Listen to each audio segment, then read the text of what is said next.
Gunakan rumus gravitasi yang manapun, bukan dengan opini dan fantasinya sendiri, tak bakal bisa dijawab. Air laut pasang akibat gravitasi bulan adalah mitos yang tak bisa dihitung dan tak dapat dibuktikan di alam nyata. Itu bukan sains, itu adalah tahyul yang diajarkan berulang-ulang di sekolah. Coba dengarkan apa kata saintis Globe sendiri tentang mitos gravitasi penyebab air laut pasang. So, if gravity from the moon and the sun is really responsible for tides in the ocean, and water is water, then why don't we see tides in lakes? Yang mengalami air pasang hanya laut, tak berlaku untuk air tawar. Guess what? Whatever you believe about why ocean tides exist is probably wrong, even at the most basic level. Orang sering tak sadar bahwa pengetahuannya selama ini bisa saja salah. In fact, every YouTube video I've ever seen about tides, including ones made by smart people, explains the tides incorrectly. Wake up people, saintis sendiri sebenarnya salah dalam menjelaskan. Typically, they show this diagram along with an explanation that goes something like this. The moon's gravity is stronger at point A and weaker at point B than it is at Earth's center. The net effect of this differential in the moon's gravity across the Earth is to stretch the oceans out like taffy, ergo why the oceans bulge out at opposite points along the Earth-Moon line. Now that explanation sounds plausible, and a lot of well-known scientists give it, but as we'll see, it's not correct. Bahkan penjelasan yang sering disampaikan oleh saintis terkenal pun salah. What's wrong is the explanation for the bulges. They aren't actually being lifted or stretched by that gravitational differential. Something much more subtle is happening that even many professional astronomers and physicists misunderstand, including me for many years. Betapa naifnya jika orang berpikir apa yang dikatakan oleh saintis itu pasti benar. So don't feel bad, tides are tricky. But today, we're going to set the record straight, and in the process, understand how it could be that the ocean has tides, but lakes, bathtubs, and cups of coffee don't. Lantas, kenapa bisa terjadi air laut pasang? Anda harus paham hukum fisika yang bernama diamagnetik, bahwa air itu menolak magnet.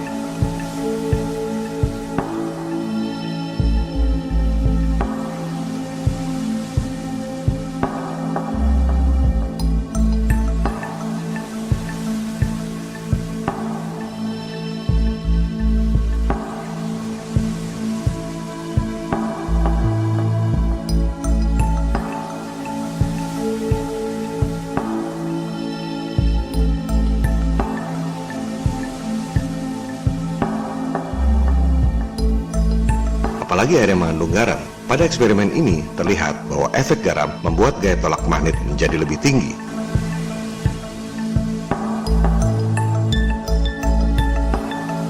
Itu sebabnya yang mengalami pasang naik surut adalah air laut, bukan air danau. Matahari dan bulan memiliki energi elektromagnetik yang tinggi. Perputaran bulan dan matahari mengelilingi bumi mengakibatkan air laut bergelombang dan mengalami pasang naik dan pasang surut.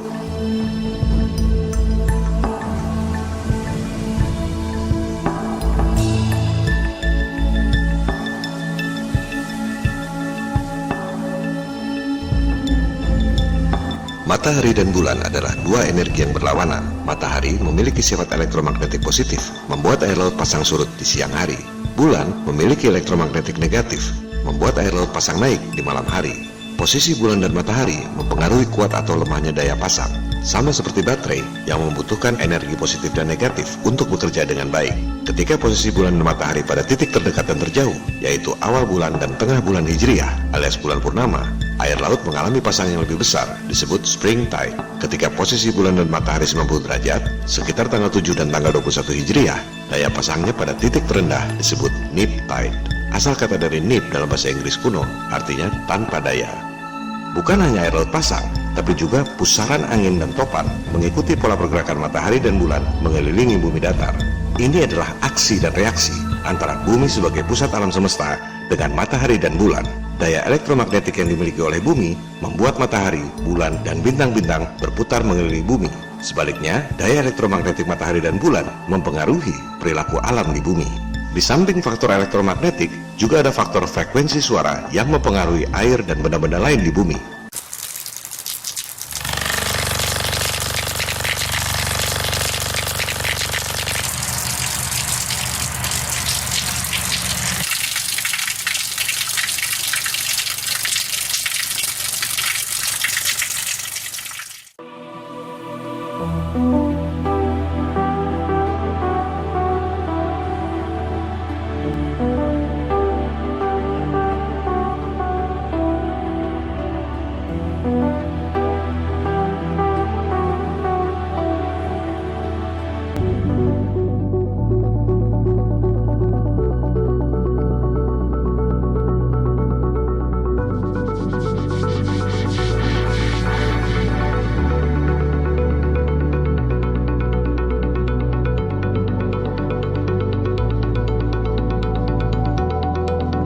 gelombang suara secara nyata dapat merubah bentuk air dan benda-benda lain di bumi.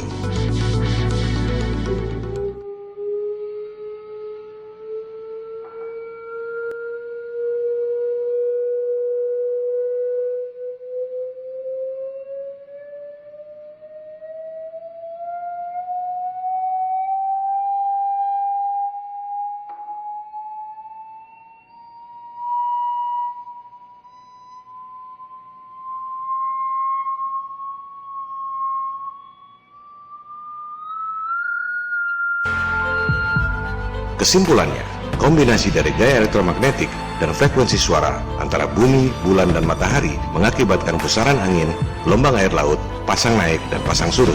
Bumi adalah pusat alam semesta, dan kita, manusia, adalah makhluk yang spesial, anugerah dari Tuhan Yang Maha Kuasa.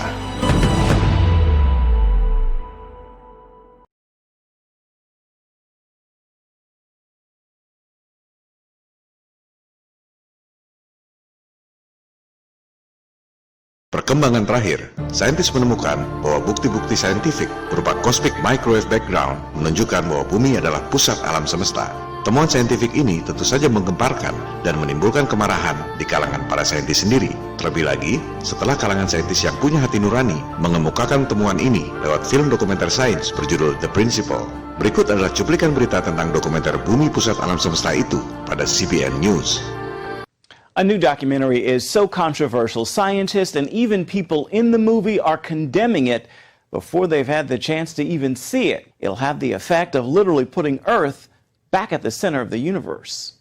The principle goes to the very edges of the vast universe and to the latest science to present what its makers believe is solid evidence the whole universe is aligned with and circling around Earth and its Milky Way galaxy. As if the galaxies preferred to lie at some periodic spacing out from the Earth.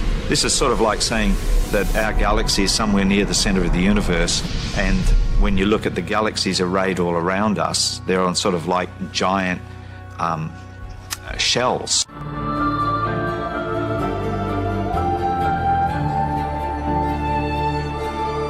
Film dokumenter ini bukan hanya membuat gempar para saintis, tapi juga membangkitkan kesadaran awam yang bukan saintis. Contohnya ini, Eddie Bravo. Ia bukan saintis. Ia adalah jagoan seni bela diri Brazilian Jiu-Jitsu, tapi otaknya cerdas dan kritis. Dengarkan apa kata Eddie Bravo tentang film dokumenter The Principle pada talk show Joe Rogan, pewawancara ajang bela diri campur terkemuka UFC.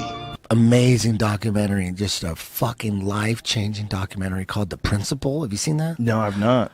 Fuck, yeah, Michio Kaku's in it, a bunch of physicists, like professors from MIT. It's just a bunch of dudes, and like religious scientists too. They have like 2 or 3 of them.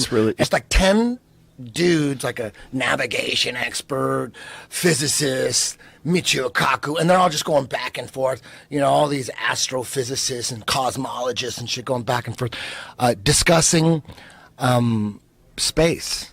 So they're all trying to figure out, is the universe spinning around us, or are we spinning around the universe? And you hear them explaining how it all went down. Once you go through the whole story of what we think about space and all that, they tell you, we don't know shit. We're looking at a bunch of lights in the goddamn sky. You're gonna tell me that light and that light, that's 100 trillion light years away? How the fuck did you figure that out? Eddie Bravo sadar, kok bisa kebohongan angkasa luar dipercaya oleh begitu banyak orang di dunia? Because anytime someone says anything about space, you automatically think, someone figured it out. You don't know the guy's name. You don't know the name of the experiment. You didn't look into it yourself. You just think when someone tells you, how far is the Earth from the sun? They'll say, 93 million miles away. Like you just, right. Everybody relies on someone figured that out and someone double-checked it. Dude, it's math. Right. It's science. It's math. But no one really knows. You're going on what you read and whatever hits you first. Logika berpikir Eddie Bravo sama persis dengan pembahasan kita di episode 11. Juga persis dengan yang dikatakan oleh Nikola Tesla. Saintis modern hanya mengandalkan rumus matematika tanpa observasi dan eksperimen, asumsi di atas asumsi, hingga akhirnya membangun dogma heliosentrik yang tak ada hubungannya dengan alam nyata. So the problem with cosmology is that we keep inventing theories, ad hoc theories, to try to explain the data, such as inflation, dark matter, dark energy, and so on, just to keep patching the theory up.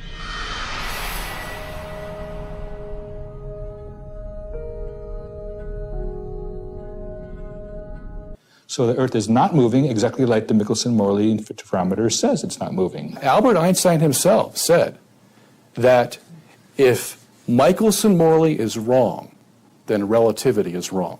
Usually in science, if we're off by a factor of 2 or a factor of 10, we call that horrible. We say something's wrong with the theory. We're off by a factor of 10. However, in cosmology, we're off by a factor of 10 to the 120.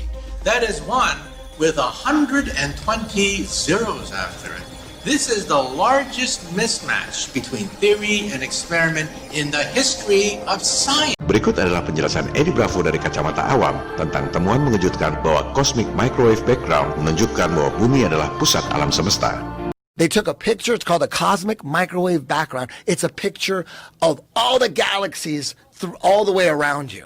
And they took a picture. They did it in 2006. It's not a conspiracy theory. This is a science documentary that I'm talking about. I'm not talking about a conspiracy theory documentary. It's a science documentary. Michio Kaku was talking about this. What's it called again? The Principle. Okay. The Principle. It's called the Copernicus Principle. And what they found, this is what they found in the first reading, and they thought there must be a mistake. There must be a mistake. Until 2013, the European Space Agency, they found the same thing. And this is what, right now, cosmology, they don't know what the fuck to do. You know what they found out? The cosmic microwave background shows that all the galaxies are on shelves lined up to us. That we're at the fucking center. They don't know what to think about. This is in this documentary? That's what the documentary is about. Lantas, mengapa para saintis marah, berusaha menutup-nutupi dan membantah fakta saintifik yang menunjukkan bumi adalah pusat alam semesta? They built their careers on this, and it would be admitting a major mistake. This cosmic microwave background is like we are seeing the fingerprint of God, the hallmarks of the Creator. The idea that we, the Earth, or we humans, are nothing special, we're just a cosmic accident. Because if you're not in the center, and you're out there somewhere where nobody has any signposts, this is where you are, then that breeds a kind of atheistic view of the cosmos, just time and chance got us here. And so the Copernican principle is the mainstay of modern science today because it's basically atheistic. So if you find a center in that big mass, well, that means somebody had to make it that way. There's a designer behind it, you see.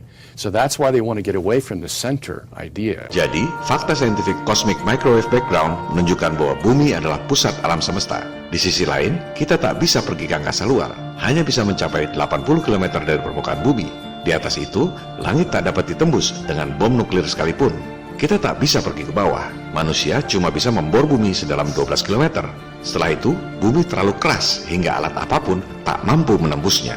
Semua gambar-gambar inti bumi bola seperti ini adalah asumsi di atas asumsi yang ditunjang dengan gambar animasi. Tak ada yang tahu apa sebenarnya di perut bumi ini. Kita tak bisa pergi ke atas, tak bisa ke bawah, juga tak bisa pergi ke samping bumi, sebab kompas tak berjalan dengan baik di Antartika.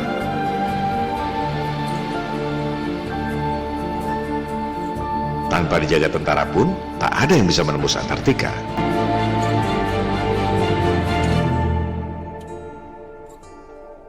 Jika langit tak dapat ditembus, matahari, bulan, dan bintang-bintang adalah benda-benda langit yang kecil mengelilingi bumi datar. Lantas, bagaimana dengan UFO dan alien?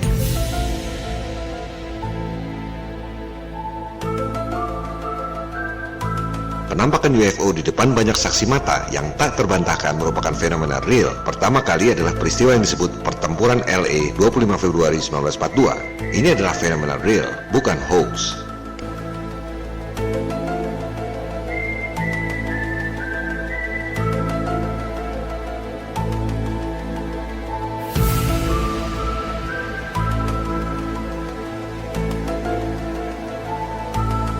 Kisah nyata yang monumental berikutnya adalah peristiwa jatuhnya UFO di Roswell, New Mexico 1947. Soal jatuhnya benda asing di Roswell itu tak bisa dibantah karena banyak saksi. Yang dibantah adalah bendanya. Menurut militer Amerika Serikat, benda yang jatuh adalah balon udara.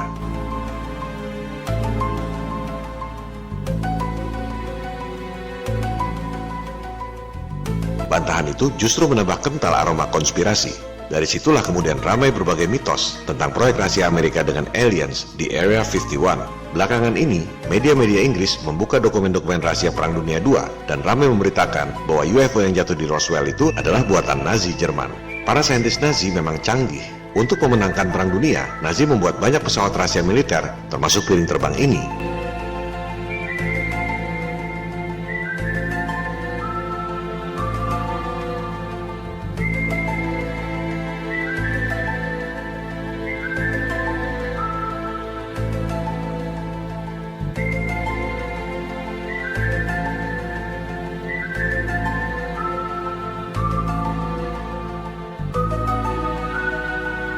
Dan jika diurut ke belakang lagi, tentang siapa yang pertama kali membuat piring terbang adalah Nikola Tesla, tercatat pernah mengajukan paten untuk teknologi piring terbang.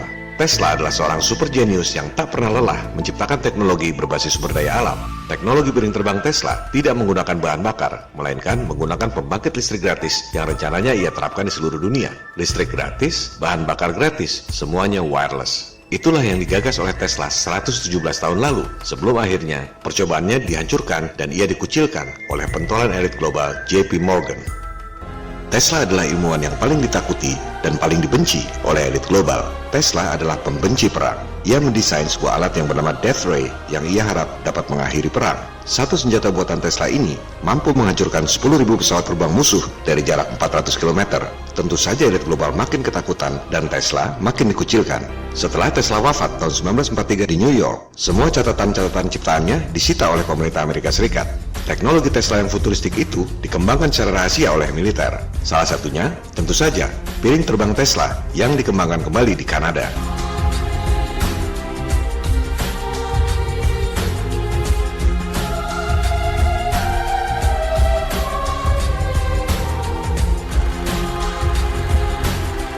Temuan futuristik lainnya yang disita militer adalah alat pemindah benda atau manusia, yaitu teleport. Alat ini dikembangkan secara tidak sempurna oleh militer Amerika, melahirkan misteri Philadelphia Experiment 1947.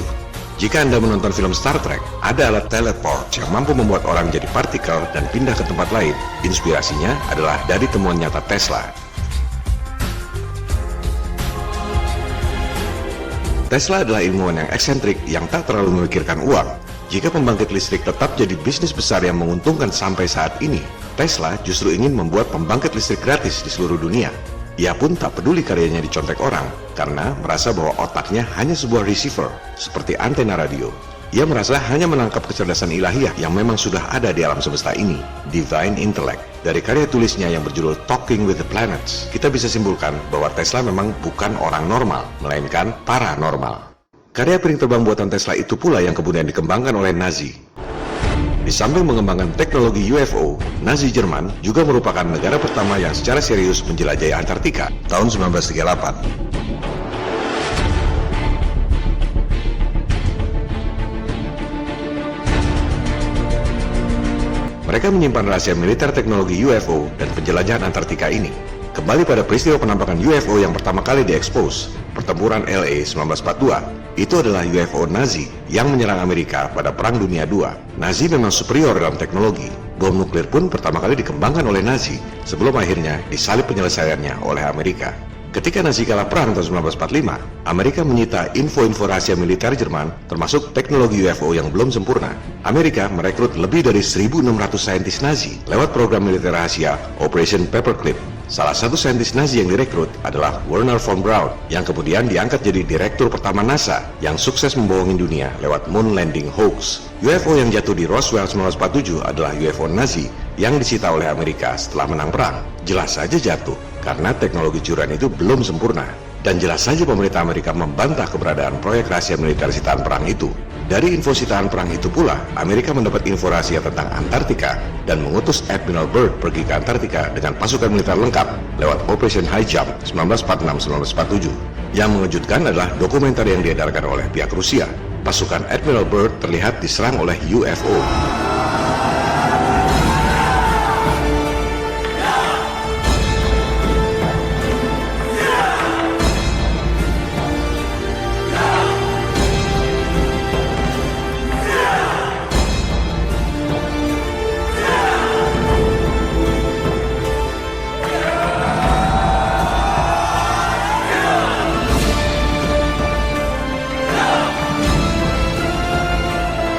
ini tampak nyata, tapi namanya juga rahasia militer. Tentu saja tak pernah ada penjelasan resmi dari pihak Amerika. Yang kita tahu, sepulang dari Antartika tahun 1947, Admiral Byrd mengeluarkan pernyataan yang misterius sampai sekarang tentang ancaman serangan udara asing dari wilayah Antartika.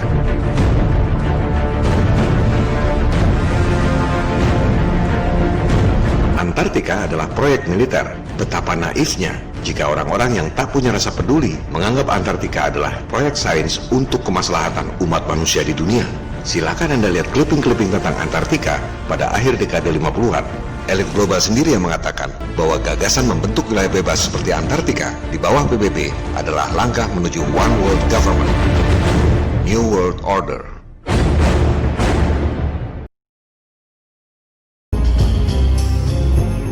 Kesimpulannya, ada 3 kemungkinan penyebab penampakan UFO. Pertama, UFO buatan Nazi Jerman itu yang kemudian dikembangkan di Area 51. Bagi para penggemar dongeng makhluk planet lain jalan-jalan ke bumi naik piring terbang, mohon maaf, it's time to wake up. Ngapain makhluk planet lain yang jaraknya jutaan tahun cahaya jalan-jalan ke bumi naik piring kecil sambil ngumpet-ngumpet supaya jadi gosip selama puluhan tahun? UFO adalah proyek militer, teknologi sitaan dari Nazi yang dikembangkan di Area 51. Proyek triliun dolar buat elit global tiap tahun tanpa ada yang mengaudit. Conservative estimate is that across the services and the intelligence community, we're looking at least $40 to $45 billion per year. Mitos UFO berkembang pesat sejak akhir Perang Dunia. Penampakan UFO yang masif adalah pesawat-pesawat eksperimen militer.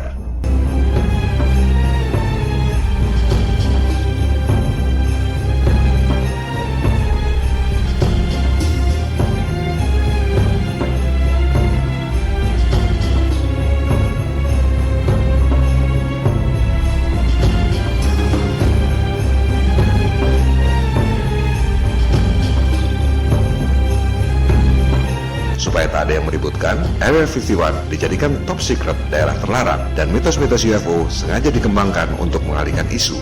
That meant suggesting these sightings were extraterrestrial, alien, from another planet. The Air Force consciously manipulated the UFO myth in order to provide cover for the black programs that it was developing. Every time you start talking about Area 51, somebody starts talking about UFOs and small grey aliens.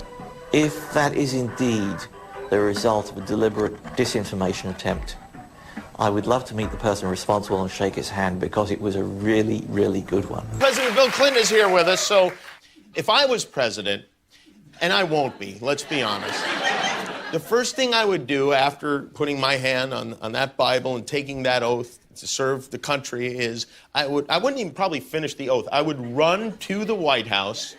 I demand to see all the classified files on the UFOs. Because I want to know. I'd want to know what has been going on. Did you do that? Sort of.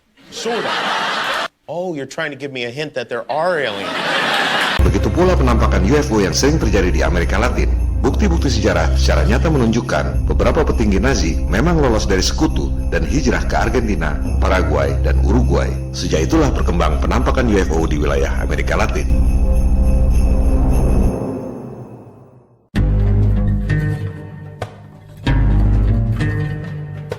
Kedua, UFO dan alien yang merupakan penampakan makhluk jin. Ada 3 orang yang sangat kredibel yang mengatakan bahwa alien itu adalah jin yang menyamar. Referensi pertama adalah Jack Valley. Ia adalah saintis komputer, penemu internet modern, pemodal venture capital, astronom, dan peneliti UFO selama 50 tahun terakhir.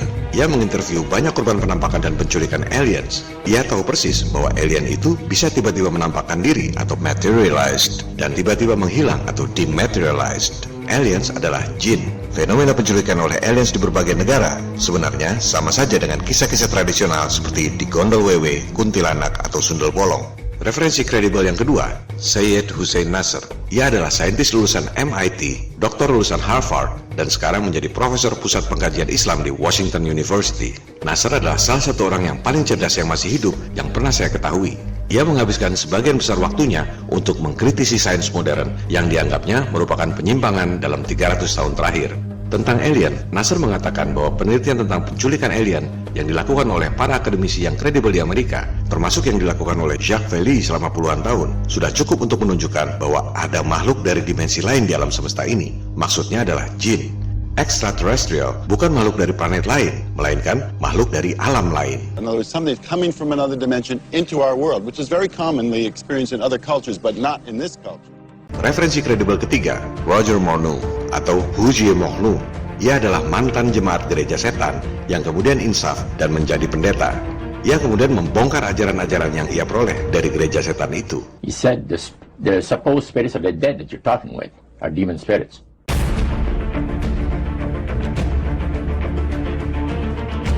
Because after the Great General Council,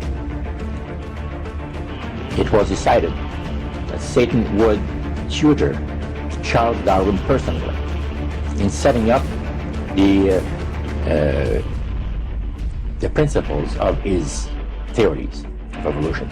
He was tutored by Lucifer himself, fallen Lucifer. According to the spirits, anyone that teaches a theory of evolution is considered to be a minister of a great religious system. Spirits, demon spirits, will declare themselves to be inhabitants of far distant planets in the galaxies.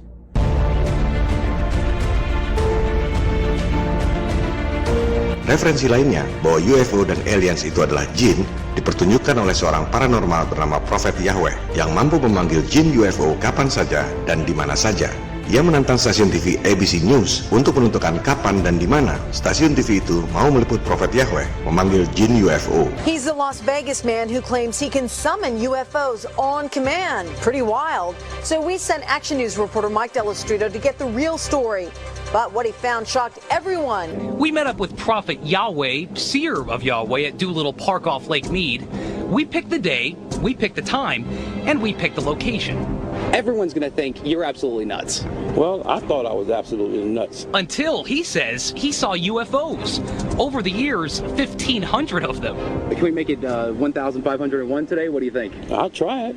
He says the voice in his head told him to go public now.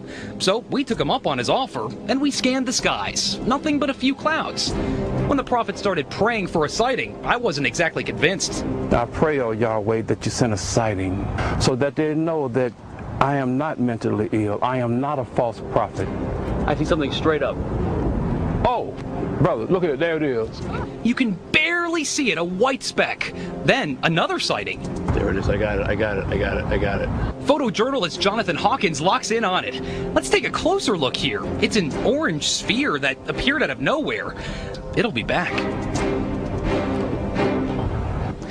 And I'm still not quite sure what those things were. Now, if I didn't see this for myself, I probably would have just laughed this whole thing off. Jadi, berbagai kemungkinan UFO yang sudah dibahas tadi. Pertama, UFO buatan Nazi. Kedua, UFO dan aliens yang merupakan jin yang menyamar. Ketiga adalah propaganda UFO bikinan elit global melalui hologram raksasa di langit. Ini adalah bagian dari strategi elit global untuk menakut-nakuti umat manusia di dunia agar semua makhluk tunduk tanpa sadar pada elit global yang pura-pura bertindak sebagai pelindung dan penyelamat manusia. Tak kurang dari Presiden Amerika Serikat sendiri, Ronald Reagan, yang melakukan kampanye menakut-nakuti umat sedunia dengan ancaman aliens dalam berbagai pidatonya di PBB. Just think how easy his task and mine might be in these meetings that we held if suddenly there was a threat to this world from some other species from another planet outside in the universe. We'd forget all the little local differences that we have between our countries. Perhaps we need some outside universal threat to make us recognize this common bond. I occasionally think how quickly our differences worldwide would vanish if we were facing an alien threat from outside this world. What if all of us in the world discovered that we were threatened by a power from outer space, from another planet? Kampanye ancaman aliens dilakukan berkali-kali oleh Presiden Reagan. Lewat kampanye ancaman aliens ini, elit global dapat proyek angkasa luar fiktif bernilai triliun dolar. Di era Reagan, proyeknya adalah SDI atau Strategic Defense Initiative alias Star Wars. Perang dingin adalah sandiwara buatan elit global.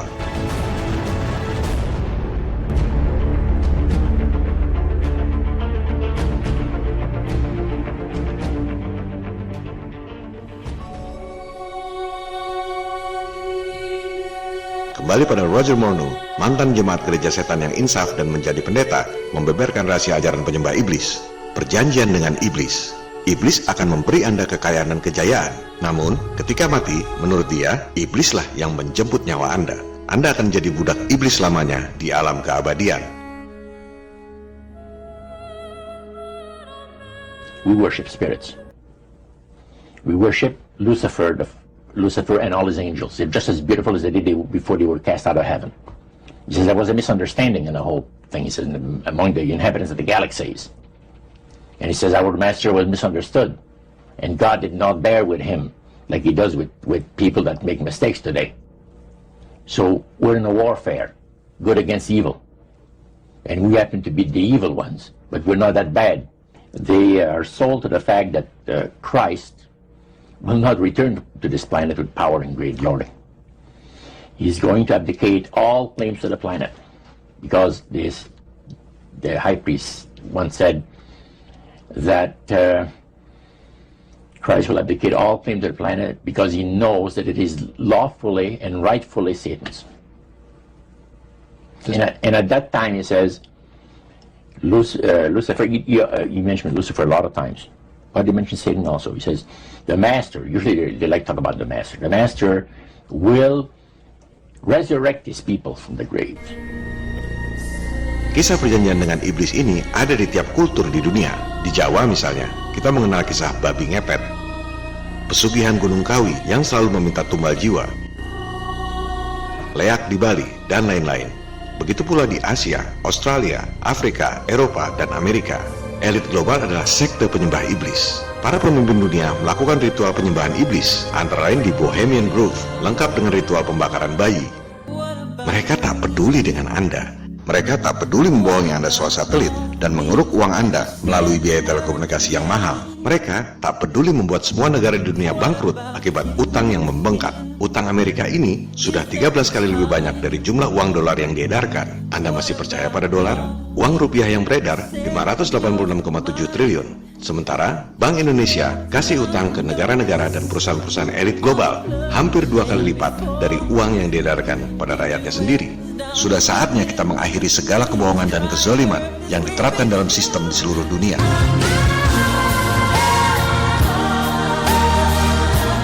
Rise up on the wings of this slain angel.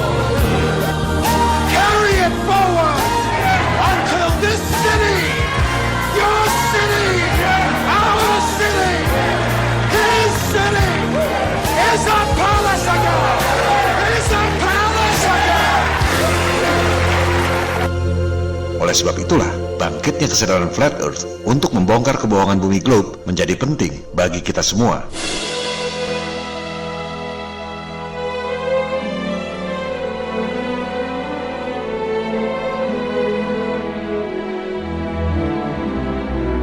Kesadaran Flat Earth di seluruh dunia tumbuh secara eksponensial seperti terlihat pada fakta tabel Google Trends. Dan yang membanggakan, dari semua negara, Indonesia adalah nomor 1 statistik Flat Earth di seluruh dunia, di atas Amerika, New Zealand, Australia, dan Kanada. Channel Flat Earth 101 kita ini bahkan masuk dalam 5 besar dunia Flat Earth YouTube channel dari sisi jumlah viewers. Padahal channel kita baru 1 tahun, yang lain sudah 2-5 tahun. Banyak channel tempat saya dulu mempelajari Flat Earth seperti Mark Sargent, The NASA Channel, Celebrate Truth, Saswar Bukti, Flat Earth Muslim, dan lain-lain yang videonya saya cuplik sudah terlewati semua viewersnya. Ini adalah prestasi Anda, Flat Earthers Indonesia. Begitu juga dari jumlah subscribers. Ternyata dari jumlah subscribers pun channel kita ini tetap 5 besar dunia. Padahal jika diperhatikan, saya tak pernah satu kali pun meminta pemirsa untuk subscribe. Kalau channel berita gosip sih nggak aneh, banyak viewers dan subscribersnya. Ini adalah channel yang sangat tidak umum dan menuai cibiran serta cacian. Mengapa bisa sebanyak ini? Hello slaves of the world. For the past 2 years, a seemingly crazy group of people called Flat Earthers have been growing in large quantities. I assure you that there is a reason for this. If the flat earth theory did not have any merit, it would not have lasted more than a month on the web. Now, evidence for the flat and motionless earth seems to pop up every day, along with more people waking up to the facts. Everything you think you know about the universe is a lie. Fantastic theories passed off as factual information. Gravity is nothing more than a scapegoat to explain why you're able to travel hundreds of thousands of miles per hour on a spinning ball without falling off. The funny thing is that motion has never once been detected in all the time that we've been here on Earth. Curvature has not been measured either. NASA receives billions of tax dollars each year, and all they have to show for it is composite images that look like cartoons. The 6 lunar landings that were purported to have taken place between 1969 and 1972 were intended to reinforce the belief of living on a spinning ball. Waktu pertama saya bikin serial video ini, saya pikir jika dari 10 orang ada 2 orang saja yang tergerak hatinya, saya sudah sangat bersyukur. Ternyata, statistik menunjukkan dari 10 orang, justru 8 orang yang like, hanya 2 orang yang dislike. Pemirsa channel kita, selain Indonesia, Malaysia, dan Singapura, ternyata juga Amerika dan Jepang. Padahal serial video ini berbahasa Indonesia. Para trolls dan haters memfitnah bahwa saya hanya bikin sensasi untuk cari uang. Well, kita buktikan, saya tak menerima uang sepeser pun dari serial video ini. Alhamdulillah, Tuhan memberi saya rezeki yang cukup, sehingga tak perlu bikin sensasi buat cari uang.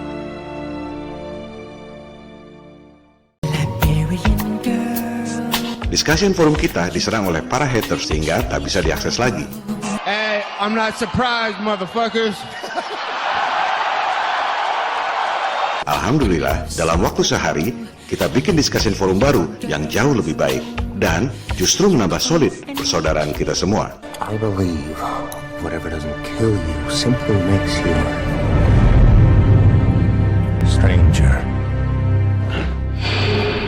Antusiasme Flat Earthers Indonesia sungguh luar biasa. Mereka membuat grup-grup WA, FB, dan lain-lain sebagai sarana komunikasi. Ada tingkat nasional, ada tingkat regional di daerah-daerah. Saya sama sekali tidak terpikir bisa seperti ini. Terima kasih buat rekan-rekan admin, moderator, dan members FE101 yang tak dapat disebut satu persatu. Terima kasih atas perhatian, dukungan, dan doa-doa tulusnya. Saya merasa tidak pantas mendapat semua ini.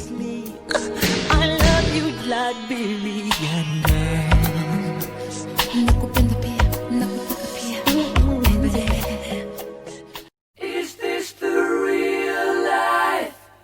Is this just fantasy? Caught in a landslide. Jika Anda memperoleh kesuksesan, sudah pasti banyak haters dan trolls yang iri dengan prestasi Anda. Mereka hobi mencaci maki, membuli, dan memfitnah lewat medsos. Here's Johnny. Orang kalau nggak setuju ya nggak setuju aja. Kenapa harus terobsesi dengan kita? So let me tell you a little secret about trolls. Menurut media Psychology Today, troll adalah psikopat narsis yang sadis. Troll adalah psikopat yang tak punya empati. Mereka mendapat kepuasan dengan menghina dan memfitnah orang lain yang sebenarnya kenal pun tidak. Bagaimana menghadapi para trolls? Ada inspirasi yang bagus dari seorang petarung UFC, Conor McGregor. Ia adalah satu-satunya orang yang bisa jadi juara di 2 kelas yang berbeda pada saat yang bersamaan. Ia adalah petarung yang bikin UFC laku secara komersial. Tentu saja banyak yang benci dan iri. Suatu ketika, ia diwawancara untuk menanggapi para haters di Twitter. Dan beginilah cara dia menghadapi trolls. I'd happily watch Conor McGregor die. Conor McGregor makes me so embarrassed of being from Dublin. Like, I'd rather admit to being from the same city as Nicky Bourne. Who's Nicky, a man from Westlife? He's alright. He's alright. Katie Hopkins and Conor McGregor vying for the accolade of being the worst human being alive, I reckon. Who's Katie Hopkins? Say what you want to me, yeah? I'm bulletproof. And if you're in this game, you must be bulletproof. Conor McGregor is so ugly that he pains my eyes. Conor McGregor is an arrogant scumbag, and I sincerely hope somebody on his poorly fitted suits. Whatever, the suits are fit good. Whatever about everything else, maybe there's a case, but the suits fit good. Thank you everybody, I enjoyed reading your mean tweets. I will wipe my tears with my money and carry on. Thank you so much.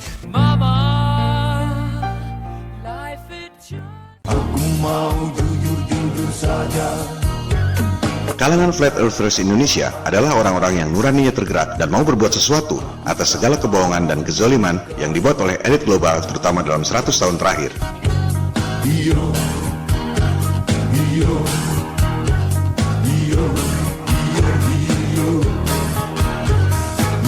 Member FE101 lainnya, 321, membandingkan video tayangan peluncuran satelit BRISAT dan Telkom yang baru lalu. Coba Anda lihat sendiri, cuma gambar kartun CGI, copy paste lagi, cuman ganti logo doang. BRI dan Telkom bayar triliunan rupiah. Elit global penjual satelit begitu malasnya, bikin video peluncuran saja maunya copy paste. Dan biaya triliunan rupiah itu dibebankan pada Anda, para konsumen di negeri berpenduduk banyak.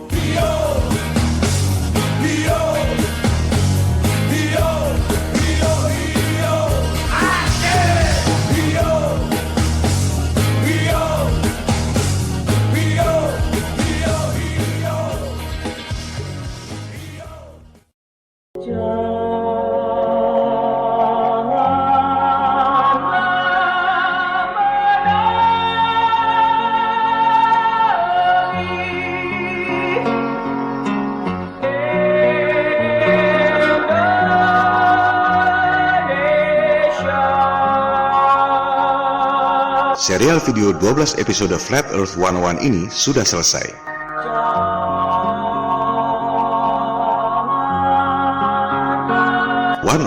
Adalah istilah untuk pengetahuan yang paling mendasar yang digunakan sebagai mata kuliah tingkat dasar di universitas. Tugas saya sudah selesai. Selanjutnya, tinggal bagaimana Anda, para pemirsa, mengembangkannya hingga berguna bagi masa depan anak cucu kita agar lepas dari kebohongan dan kezaliman elit global.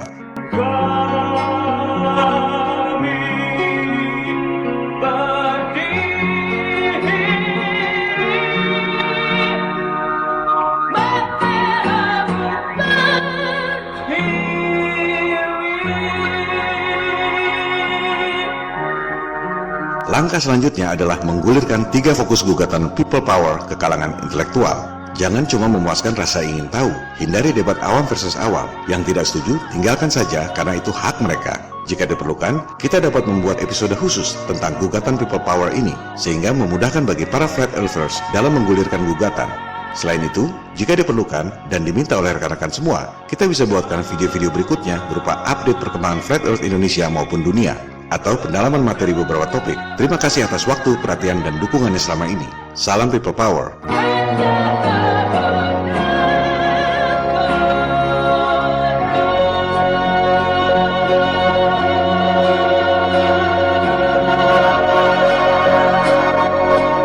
What we do in life